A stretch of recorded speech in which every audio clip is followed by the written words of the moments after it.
కృంగుదల పరిస్థితిలో నీ వల్ల కాదు, నువ్వేం చేయలేవు, నువ్వు బలహీనుడివి, ఇక నీ స్థితి అంతే అనే పరిస్థితిలో బలవంతుడైన దేవుణ్ణి తప్పిస్తేనట ఆ ప్రతి పరిస్థితిని జయించగలిగినటువంటి సామర్థ్యం మన దగ్గర మనం పొందుకోగలుగుతాం. Praise the lord.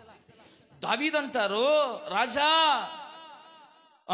సింహపు యొక్క బలము వంటి బలమును, ఎలుగు బంటిని చీల్చడానికి ఇచ్చిన బలము కలిగినటువంటి నా దేవుని యొక్క బలాన్ని బట్టి నేను వెళతానని చెప్పే తప్ప నా హంగును బట్టి కానీ, నా గొప్పతనాన్ని బట్టి కానీ, నా ప్రతిష్టతను బట్టి కానీ, నా పేరుకు మాత్రం నేను వెళ్ళనయ్యా.